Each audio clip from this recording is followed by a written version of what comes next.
And अस्सलाम वालेकुम। Grade ninth class unit number 1 का आज हमारा है जी लेक्चर नंबर 9। लेक्चर नंबर 9 में आज हमारा है नज़रिया पाकिस्तान में इलामा मोहम्मद इकबाल के फरमुदात की रोशनी में। इलामा मोहम्मद इकबाल और कायद-ए-आज़म मोहम्मद अली जिन्ना के फरमुदात की रोशनी में नज़रिया पाकिस्तान को हम लोग डिस्कस करेंगे।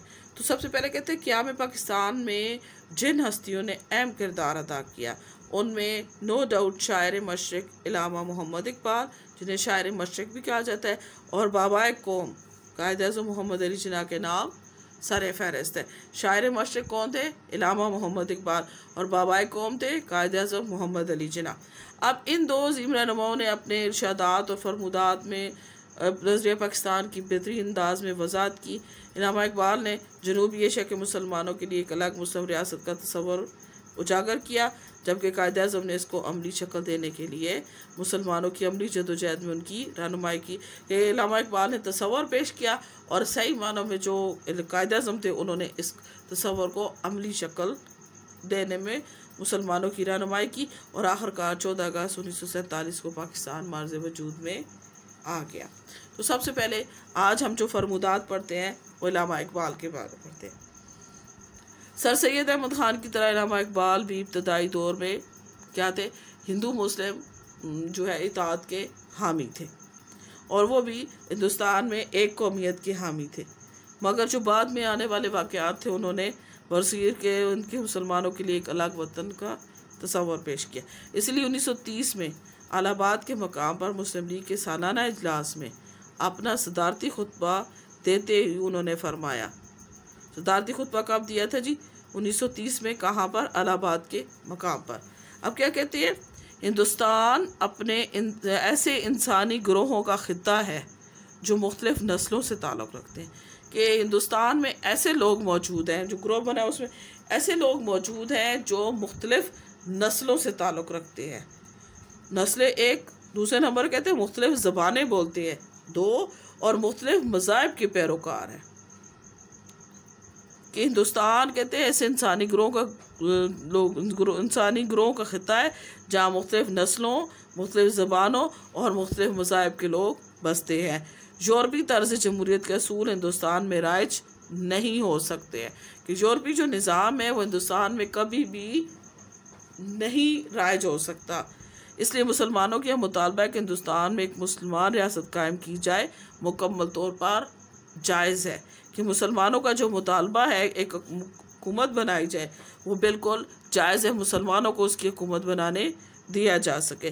खुतबा इलाहाबाद में इलामा इकबाल ने मुसलमान रियासत का तस्वर इन अल्फाज में पेश किया। अब उन्होंने खुतबा इलाहाबाद जो दिया था उसमें उन्होंने क्या तस्वर पेश किया? उन्होंने कहा कि मेरी ख्वाहिश है कि पंजाब, सूबा सरहद, सिंध और बलूचिस्तान को मिलाकर एक रियासत बना दिया जाए। कि पंजाब को भी, सूबा सरहद को भी, सिंध को और बलूचिस्तान को मिलाकर एक रियासत बना दी जाए। ये शुमाल मगरबी इलाकों के मुसलमानों की तकदीर बन सकता है, कि जो शुमाल मगरब में लोग रहते हैं उनके लिए उनकी तकदीर बन सकता है, यानी एक नया मुल्क यहाँ पर ये लोग बना सकते हैं। और मुझे यहाँ पर एक नया जो मुल्क है वो बनता हुआ नज़र आ रहा है। ये तो जो थी इलामा इकबाल। अब कायद-ए-आज़म के बारे में कहते हैं, कायद-ए-आज़म ने भी कई मौक़ों पर दो कौमी नज़रिया और नज़रिया पाकिस्तान की वज़ाहत नहायत जामे अल्फाज में की। वो दो कौमी नज़रिए के ज़बरदस्त हामी थे और मुसलमानों की अलग कौमियत पर यकीन रखते थे। ये कौमी नज़रिए की वज़ाहत करते हुए आपने फरमाया, आप लफ्ज़ कौम की कोई भी तारीफ़ करें, इसकी रूह से मुसलमान एक अलग कौम है। वो इस बात का हक़ रखते हैं कि अपनी ममलकत कायम करें। कि किसी भी लफ्ज़ कौम से तारीफ़ करें, मुसलमान जो है वो हर लिहाज से ही अलग हैं। और मुसलमान तो जाहिर सी बात है कि जिस दिन हिंदुस्तान में पहला शख्स मुसलमान हुआ था उसी दिन वहाँ पर नई कौमियत जो थी वो बन गई थी, यानी एक नई कौम जो थी वो उभर के आगे जहाँ हुई थी उसी दिन, जिस दिन हिंदुस्तान में पहला शख्स मुसलमान हुआ था। 23 मार्च 1940 को लाहौर में मुस्लिम लीग के तारीखी इजलास में सदारती खुतबे में उन्होंने फरमाया, हिंदू मत और इस्लाम दो मज़ाहिब नहीं बल्कि दो जुदागाना समाजी निज़ाम हैं। कि हिंदू मत और इस्लाम सिर्फ दो मज़ाहिब ही नहीं बल्कि दो जुदागाना समाजी निज़ाम है। इसलिए ये तसव्वुर महज ख्वाब ही समझना चाहिए कि मुसलमान हिंदू कभी एक मुश्तरका कौम की हैसियत अख्तियार कर सकेंगे। हिंदुओं और मुसलमानों का ताल्लुक़ दो अलग अलग तहजीबों से है जिनकी बुनियाद ऐसे ख़यालात और नज़रियात पर रखी गई है जो एक दूसरे की ज़िद है। जो है ये कहते हैं कि जो मुसलमान और हिंदू हैं ये दरिया के दो किनारों की तरह हैं जो साथ साथ तो चल सकते हैं लेकिन आपस में कभी मिल नहीं सकते हैं, क्योंकि उनकी बुनियाद, उनके ख़यालात, नज़रियात, उनका रहन सहन, उठना, उनकी तहजीब, खाना पीना, रस्म व रिवाज, लिबास, हर चीज़ जो है उनकी हिंदुओं की मुसलमानों से मुख्तलिफ है। तो ये कभी भी एक कौम नहीं बांध सकते हैं। कायदे-ए-आज़म ने गांधी जी के नाम लिखे गए ख़त में मुसलमानों की अलग शनाख्त के हवाले से लिखा, हम मुसलमान अपनी ताबिंदा तहजीब और तमद्दन के लिहाज से एक कौम है। कि हम मुसलमान जो हैं अपनी ताबिंदा तहजीब और तमद्दन के लिहाज से एक कौम है।